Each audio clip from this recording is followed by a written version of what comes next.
ನನ್ನ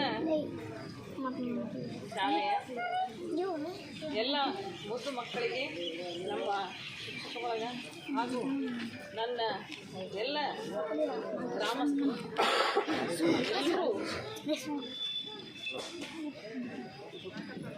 ನನ್ನ ಸೇವೆಯನ್ನು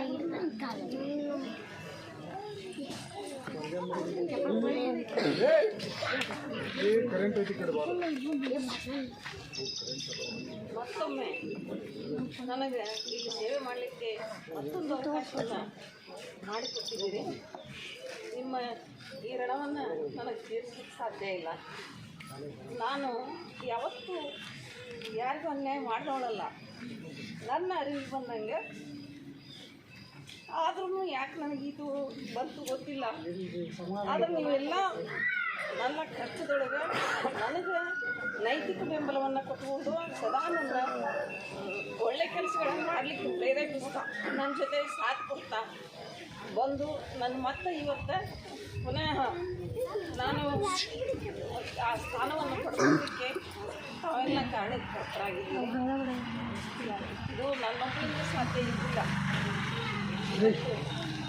ನಿಷ್ಠೆಯಿಂದ ಕೆಲಸ ಮಾಡಿದರೆ ಅದಕ್ಕೆ ಪ್ರತಿಫಲ ತಡವಾದರೂ ಸರಿಯಾಗಿ ಸಿಗುತ್ತೆ ಅನ್ನೋದು ನನ್ನ ಅನುಭವ ಬಂತು.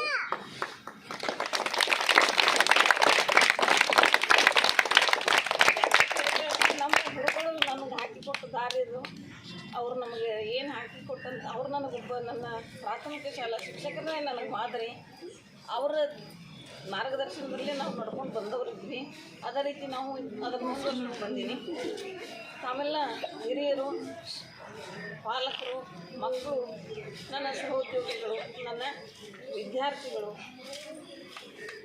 ನನ್ನ ಸೇವೆಯನ್ನು ಹತ್ತಿರದಿಂದ ಗಮನಿಸಿದವರು, ನಮ್ಮ ಸ್ವಭಾವಾದಿಗಳನ್ನು ತಿಳ್ಕೊಂಡವರು, ನನ್ನ ಸತ್ಯಾಸತ್ಯತೆಗಳನ್ನು, ಸಾಧಕ ಬಾಧಕಗಳನ್ನೆಲ್ಲ ನನ್ನ ಪ್ರತಿ ಹೆಜ್ಜೆಯಲ್ಲಿ ನಾನು ಒಳ್ಳೆಯ ಸುದ್ದಿ ನನಗೆಲ್ಲ ಸದಾ ನನ್ನ ಜೊತೆ ಈ ನಿಮ್ಮ ಸಾಥು ಬೆಂಬಲ ನನಗೆ ನಿರಂತರವಾಗಿ ನನ್ನ ಸರ್ಕಾರಗಳಿಗೆ ಬೆಂಬಲ ಸದಾ ಇರಲಿ.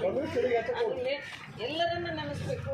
ಸತೀಶ್ ಅಣ್ಣರು, ಯಲ್ಲಪ್ಪಣ್ಣರು, ಬಸಣ್ಣ, ನನ್ನ SDMC ಬಳಗ, ಪಾಲಕರು, ಗ್ರಾಮದ ಗುರು ಹಿರಿಯರು, ನನ್ನ ಶಿಕ್ಷಕ ಸಿಬ್ಬಂದಿ ಹಾಗೂ ಅಡುಗೆ ಸಹಾಯಕರ ಸಹಕಾರ, ನನ್ನ ಮುಗ್ಧ ಮಕ್ಕಳ ಪ್ರೀತಿ, ಇದು ನನ್ನ ಪುನಃ ಕರ್ಕೊಂಡು ಬಂದಿದ್ವಿ.